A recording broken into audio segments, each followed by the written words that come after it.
They're going to mute. We're on air. It's coming up. Nick, you mute. Yeah.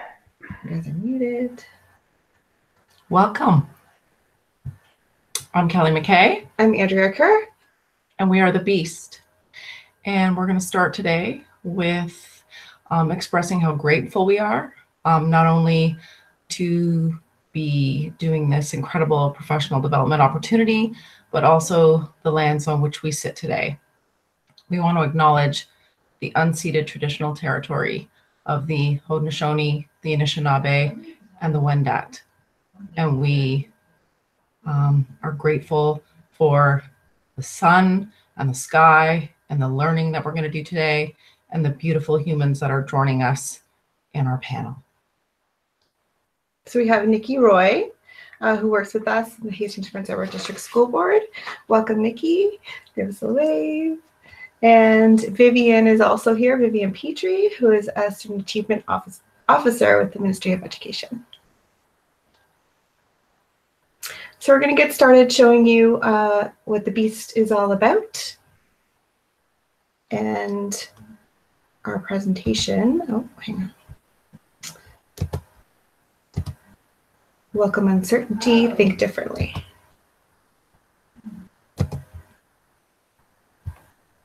All right.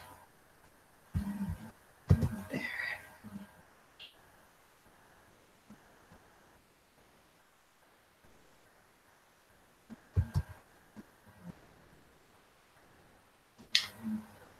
I am the K-12 Literacy Coordinator for the Hastings Prince Edward District School Board, and I've been doing this for about 3 years.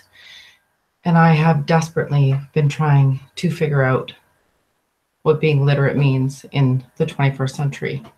And Andrea and I asked this question of each other, of the educators we work with, and we listen deeply for it in the students that we are working with as well. And we know that most importantly, literacy is who we bring to what we do. We've spent a lot of time in the front matter of the curriculum, and the who in the learner is who we need to be listening for. It's really about the relationships that we find in our classroom. And we look at the front matter of the curriculum, we find identity and culture, and the way that learners learn is all there. And that's the piece that we need to start with. And we have to really help our learners understand that that's what we're listening for. And that's what goes on the lines, that who they are and the thinking they do is valued above all else. And that truly who they bring to the curriculum and to their learning is really the answer.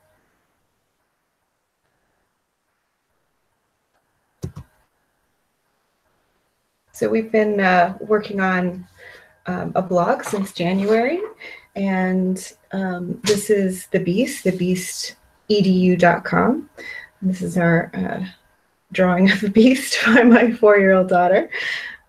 And we have been thinking a lot about who's in learning and what it really means to truly learn. And Andrea tells many stories about her 4-year-old daughter and the theories that she forms while riding in the car, while riding her bike, while being outside, and the questions she asks.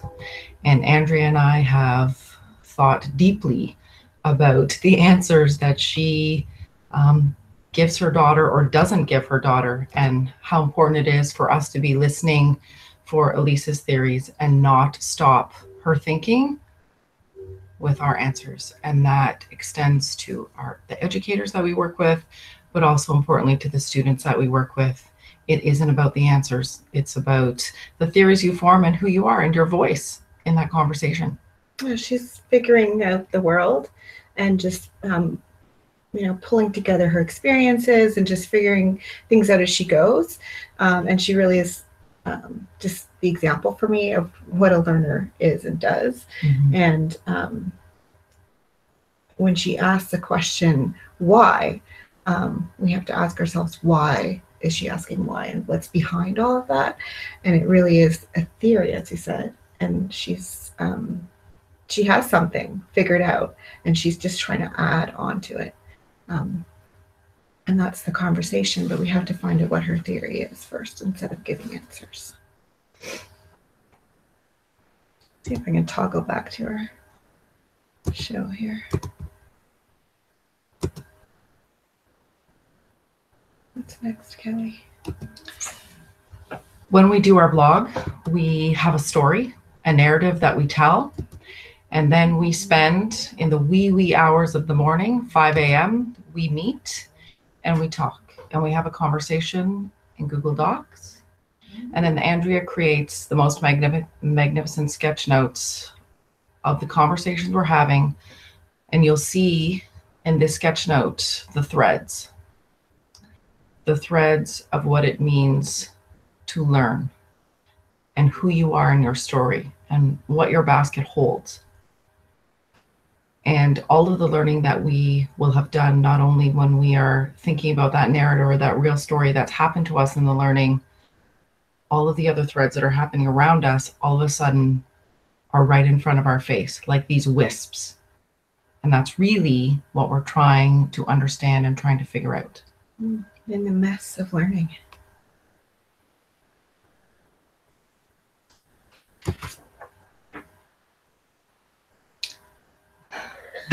We've worked with many educators this year, and they are from all grades.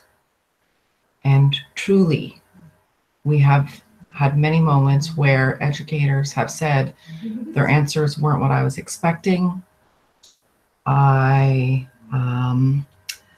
Their answers were not the answers I thought I was going to get. I think I may have had too narrow of understanding the answers my students were giving me. And that moment when we remember that there isn't one right answer, because we are listening for the student to bring themselves into the question, to that not one right answer. And it's hard. And it's hard to give it over to them because we have an idea what they should be bringing. And we need to be in awe of what we weren't expecting. It's like what I was saying about Elise, right? Mm-hmm. So she has her own perspective, her own point of view, and she can bring herself to the learning, and we need to find out what she's bringing or what that student is bringing instead of inserting our own perspective, our own answers, what we think the learning is, because the learning is actually inside ourselves. It is inside ourselves. And I think even when we stop using the words right answer, when they bring what they're trying to communicate of themselves to the learning, we know that we've made a little dent, that the conversation has been extended to going back and listening more deeply to the students in your classroom and to who they are bringing to those deep thinking questions. We talk a lot about perspective and the pieces of points of view that people bring to the conversation. Always different. And incredible to listen to.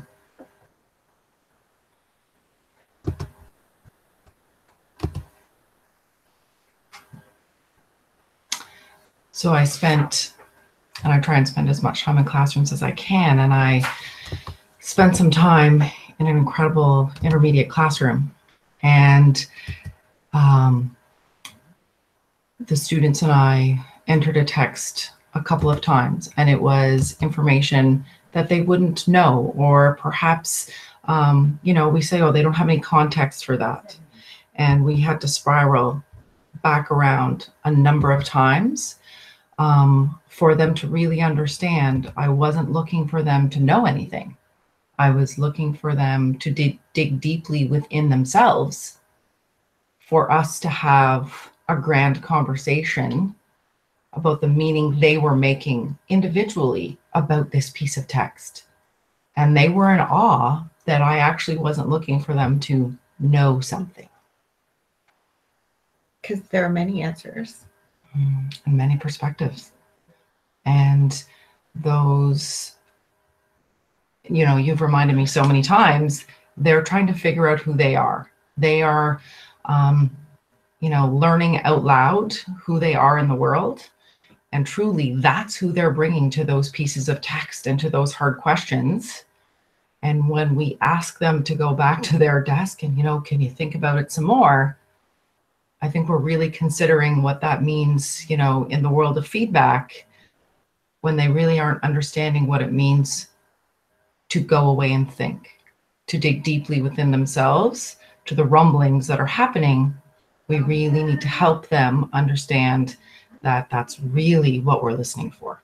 I think it's about like valuing their thinking, putting value on their ideas, so that they feel like what they think and believe about the subject or the content, whatever the text that you're working on. If they believe that it's their ideas are valued and their own point of view, although may be different from the educators, is worth putting down and worth sharing with others, because everyone's ideas are accepted as that. Mm-hmm. Sometimes they do want you to give them the right answer, though. They really do. That's what they're listening for. And so this was another incredible sketch note from Andrea. And when we were having this conversation, until I see the sketch note, we try and sort of draw that conclusion and come away with something that we've, deeply considered. And when I went back to the sketch note, I was in awe of what it means to listen to someone and how their identity is oozing from all of those pieces that they're sharing with you. And that if we are only listening for that answer that we think we're going to get, then truly, I'm not sure we're ever building that relationship that we talked about up front. We're not going to get there. Part of this is, you see the listening and the identity at the bottom of this, and how when you come across new learning, you're in the mess, as we said, right? And you're trying to like reconfigure your own identity and make sense of who you are, and as you adjust to this new challenge or new way of thinking or new point of view that you're presented with from someone else. And then you have to be in a place to challenge yourself and move toward that tension as opposed to away from it. And you will catch yourself moving away from it. You actually physically and in your mind feel yourself pulling away because it's causing you to think differently. And we don't default to, I'm dying to think differently. And so when you lean in, you are being brave. It's that crisis. Yeah. I don't know. I can't figure this out. I don't know the answer. What am I going to do? You have to sort of be like, it's okay. It's okay. That means, when all those emotions bubble up, that means you're about to learn. Yes, and your mind is going to change.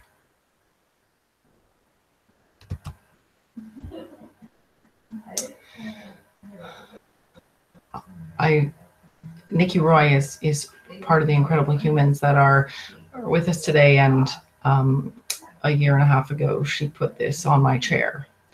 And Carlina, to me, is probably the who I needed to sit beside me when I consider a lot of the learning that I do with Andrea and with Vivian and the other educators that we work with. That I have to be open, and my mind has to be open to being changed. I cannot walk in to any learning with my feet planted and my heart closed and my mind made up. Or waiting. You can't go into learning waiting for something. Mm-hmm. And you have to know, we have to sort of watch for the spiral, right? We call it the spiral when an experience or that same idea or learning comes back around to you like full circle, and you're like, oh, that's what it meant. And Carolina has been that for us as well in itself, because we read it again and then we're like, oh, that's what it meant. We read her over and over again and discover, the meaning behind listening and so much more. Carlina Rinaldi's article with that this has come from, I got it open right here. This one, the relationship between documentation and assessment. Perfect read.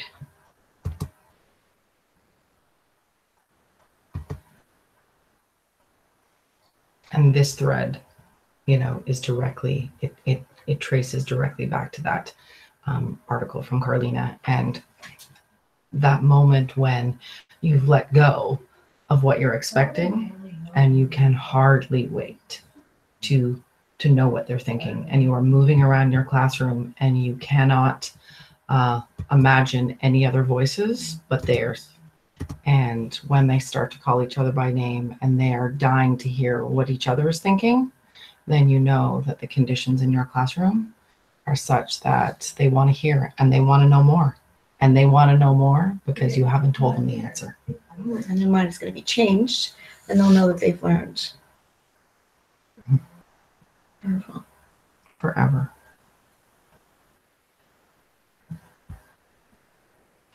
Go back and share that. Hang on a second.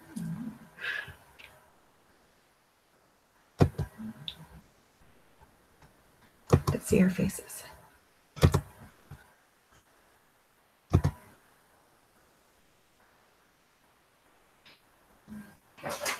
So our blog that we always starts with a narrative, and we have come to understand deeply that the stories we tell, when we put them out there, are only as important as the stories that come as a result of the conversation that we had.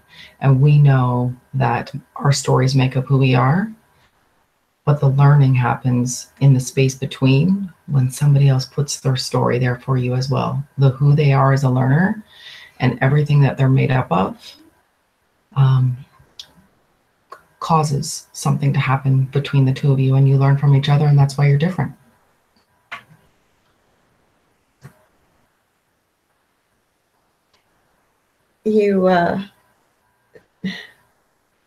We talked about how it's uncomfortable and it's frustrating to be in that place where you're learning and you're going to change your mind. But there's also a time that we've talked about where there's like an intentional gut check where you need to check yourself and what your intentions are, so that you can be that learner.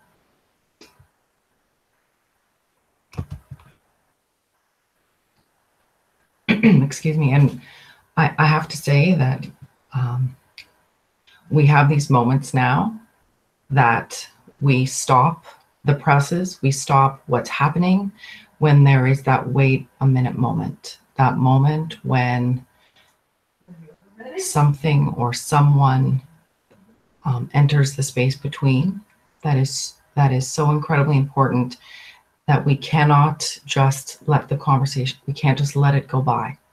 We have to stop it, and we have to say it again, and we have to hand it back to the learner that's presented it to us.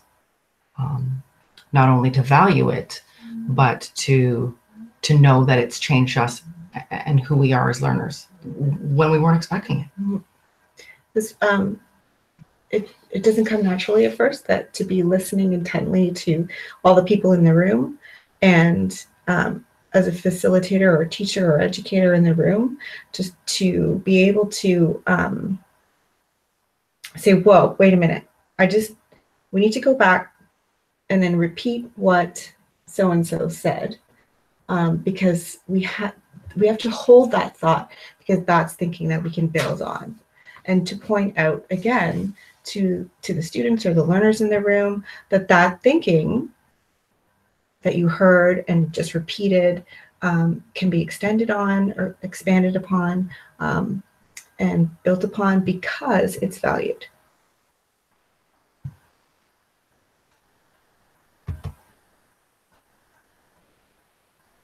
So these are our spiraling steps.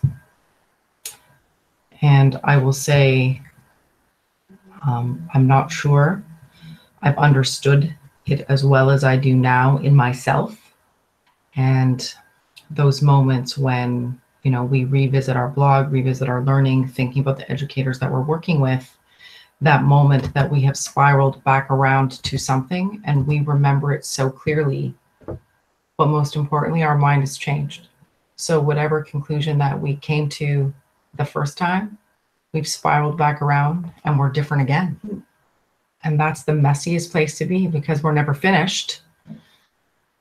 But like Andrea said, and she holds me to this, I have to be open and I have to be listening. And I fall down in listening because I get so excited that I miss. And so that slowing down, so incredibly important in our learning and in the spiral. Mm-hmm. It's reminds me of the head to heart, right? Yes. Spiral is like, because you've heard it before, or someone told you, or you read it in a book, and you know it's important, and yes, we're doing that, or it's important. But there comes a time when it's actually like in your heart, you really believe it. You kind of have to spiral back around enough times for it to get to your heart. But once it gets there, you also, as a learner, have to be ready for it to change because it's now part of who you are and you deeply believe it. But the learning is that spiral back around where just because you believe it, it doesn't mean you're not going to change your mind back or to something different.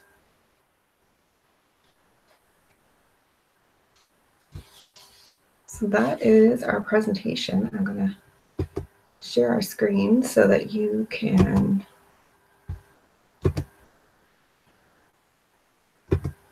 see again who we are, where to find us.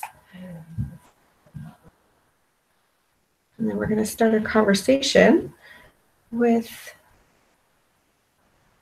Nikki and Vivian.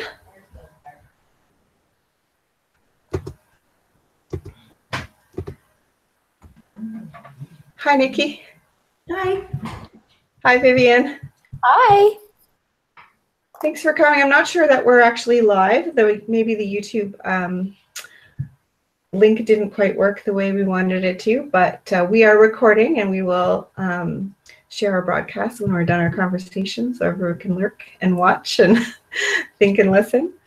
Thanks for being here. Thanks for having us. It does say live on the screen. Well, fingers crossed. Yeah. So you're thinking, Nikki, who put Carlina on my chair, and Vivian, who we have revisited Carlina 7 million times, right? 7 million. Yeah. I just want to say very quickly, thank you so much to both of you for The Beast and these blogs, this incredible reading that I get to participate with, that challenges me to my core, that supports the work that I do. It defines learning for me because I experience it and I look forward to it every time you post. Well, I know, part of the conversation that we're having, and I know, Nikki, I mean, you are the master. I watch you do it and I try and do it. And then Andrea, I'm documenting educator thinking and I'm listening so intently, and she's listening to the same conversation, and our documentation is different because we are different humans. And sometimes I'm so frustrated with myself because what she hears seems to be so much deeper than what I hear, but we know the importance with working with educators and students where we're documenting, we have to give it back. It's not about the answer, it's about their words. Yes. Yeah, and I was documenting as you guys were speaking and documenting what you were saying, but also kind of making notes as I was thinking alongside you. And I agree, it's like, it's those moments that you mentioned during your slideshow there. It's those moments that make you, as you're documenting, that make you pause and make you think, right?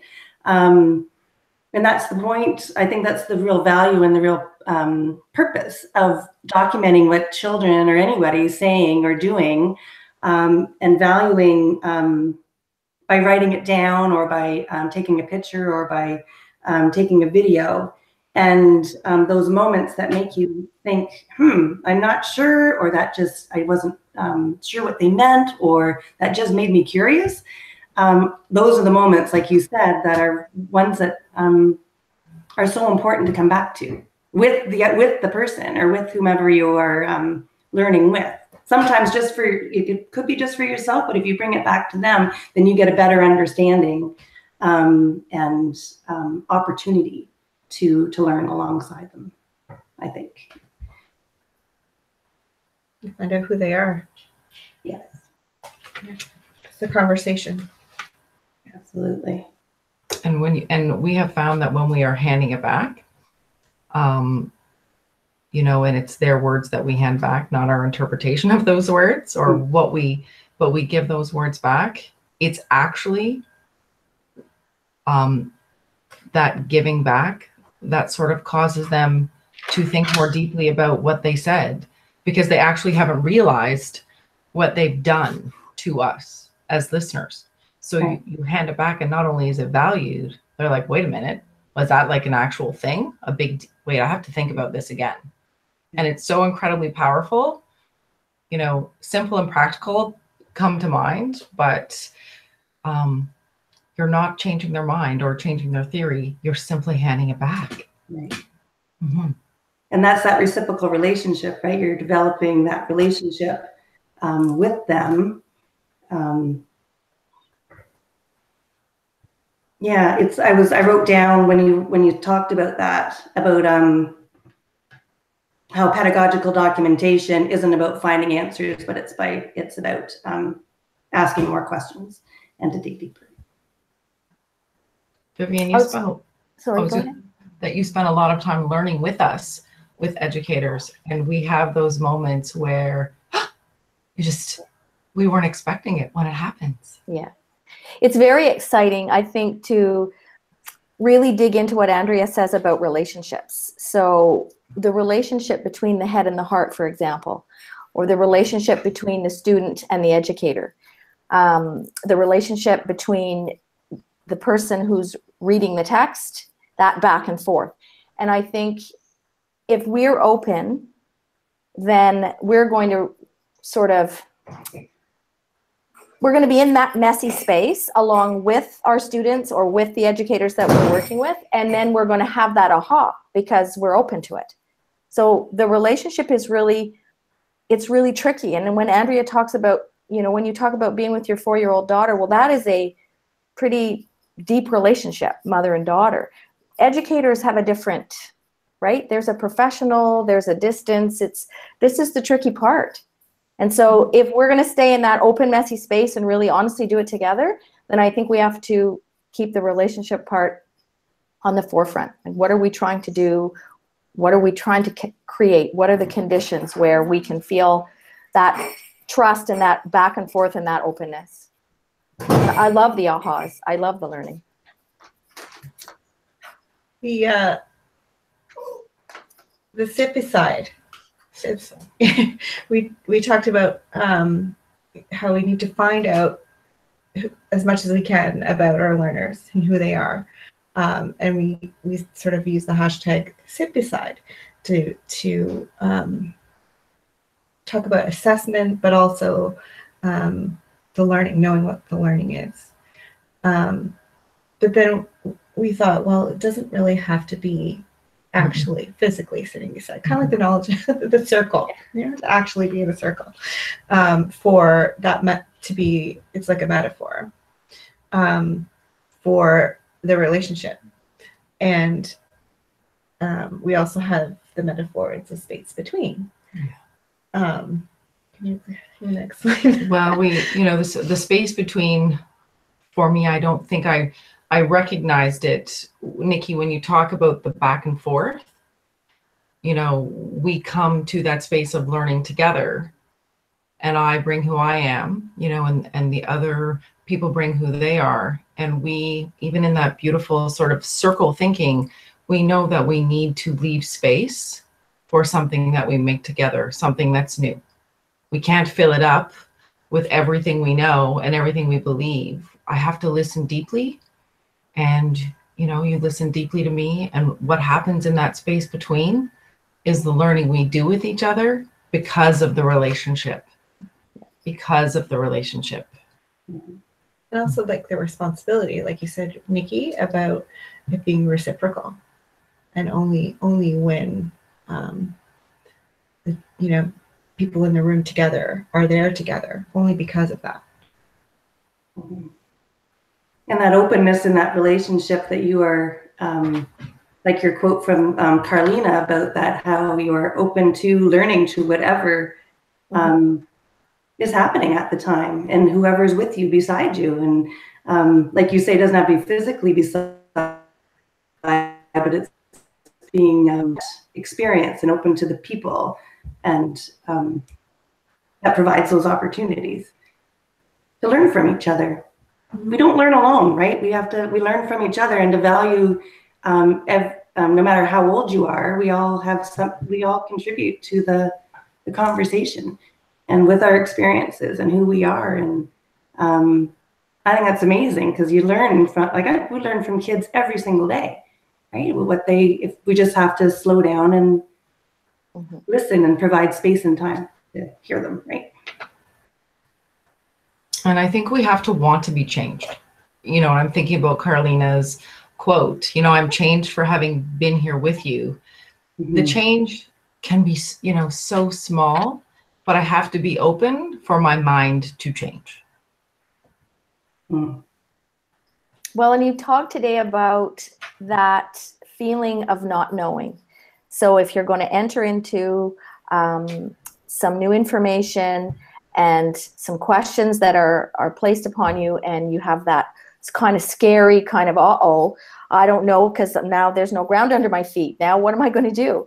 And so when we already know that can be even a little bit hard emotionally. So I think now, how do we support our educators to not add to that emotional pressure? How do we support them to make that a safe place to feel? Because that's where the new learning is going to happen. But I shut down if I'm challenged beyond that safe, trusting space to not know. We have to extend the space, right? We have to extend the space, because we can very easily, allow our frustration of the answers we thought we should be getting, right? Right. It ends the backseat forestry very quickly if we're not open to it. Right. And it shows. Yeah. Well, and if all ideas are accepted, we really need to inherently believe that. It's something we say to students when we put them in a cooperative group. Okay, everybody, you have to say to each other that all ideas are accepted. But when that cooperative group experience dissipates and we're sitting in front of our class, do we really still mean that? Are all ideas really, truly accepted? Do we really believe it? Yeah. Do we really believe it? I like you were talking about your daughter Elise, and about how or your daughter Elise, Andrea, and how she's constantly just working on her theories all the time. She's making meaning of her world around her, and just going from what you were saying, Vivian, about how we think we may know, or we may confidently think we know, but really we probably don't. But so thinking about that, and just how a quote from that article from Carlina Rinaldi is that they don't want our answers when they ask us why, right? They want the time and the space to figure things out on their own. So how do we as educators kind of shut up, or stop talking, or stop giving the answers, and even though we may know them, but maybe we don't, I don't know, but to provide that space that children can figure out those theories on their own, because they're capable of doing that, or what can we provide, what experiences or materials or whatever can we provide for them to keep building on their own knowledge without us interfering so much. It's hard, right? Hard to give up control like that. And just hearing you say that and just thinking about how, like, what a difference that makes for the learner to go through the process of figuring it out. Because it is that process that is the learning, right? Not just, oh, here's the answer, stop. Yeah. Well, in the process of learning, if it's truly the type of learning that you're describing, feels good. It feels actually amazing. So how do we help our adult learners who often come to the table challenged by the idea of not knowing, or challenged by the experiences that they've already had with other learners? How do we help those adults, those educators, to feel the joy of learning, truly feel it? They have to go through the process as you're explaining, I think. But it's also like that student, you know, when you were describing that class in high school class, it's that student who's just tell me. Yeah. Just tell me. Because they are actually confused about knowing and learning. I need to know it. Yeah. No, my friend. That's kind of our fault, though. Oh, yes, it is. Absolutely. Them, I'm afraid. Yeah. I wrote that down too. I wrote after wanting to know the right answers, because sometimes they've been in school, you know, sometimes those conditions have been put in place where that is the process, finding the right answer. So it takes some time and some building of confidence and feeling of their sense of belonging in the learning. They kind of have to get that back, or learn how to do that again. That their ideas are valued, and I can contribute to the learning. And sometimes that can take some time or some convincing that what they are saying or contributing is important. You know, Nikki, we have so many their children have such rich conversations in class. They think so deeply about what it is that's in front of them, the theories that they build and the conversations that they have. And they then go and there's a question, and it deeply considers the thinking that they just did. And the educators say, I don't know what happened. And it's that exact moment when we know they didn't actually realize that the thinking that they just did was the value, was the money that comes to the lines, that comes to the question. They think there's a different answer from the thinking that they just did. Yeah. It's not different. And that's a lot of work to change a class who truly believe there's a magic answer that's separate from who they are as learners and the thinking that they did together and the perspectives that they bring. It just makes me think about the implications of that, right? And because we've seen the perspective taking, right, like opening it up to multiple answers, or making sure that our learners are engaged in the challenge of figuring it out for themselves and for who they are. Just that those processes are embedded in collaboration and creativity and critical thinking and all the things that we want to see in our learners as learners. We're giving them the autonomy to do that by repositioning ourselves in this way. Repositioning.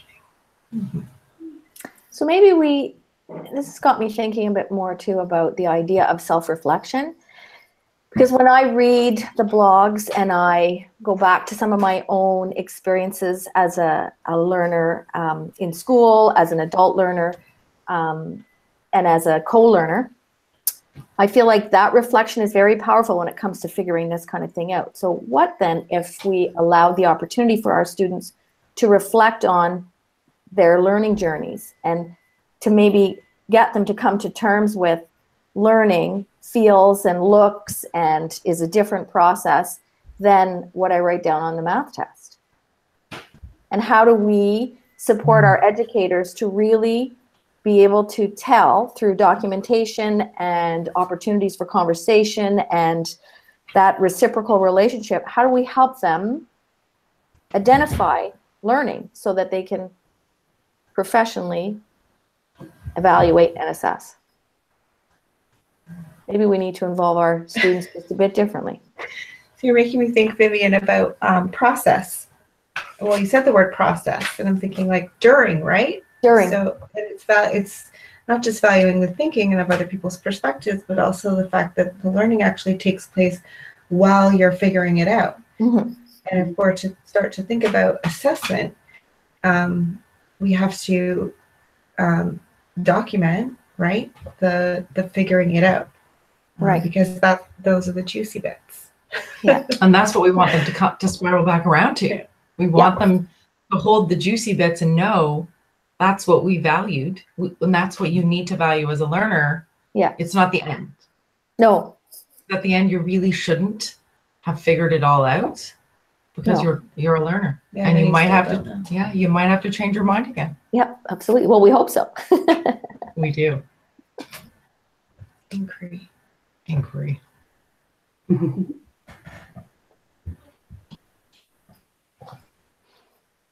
Nikki, can you speak to that, like how you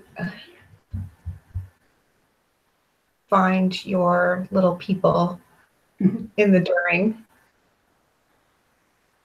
That's a good question. Well, I think I was thinking of the little people, kindergarten ages, who I work with mostly lately. When you were talking about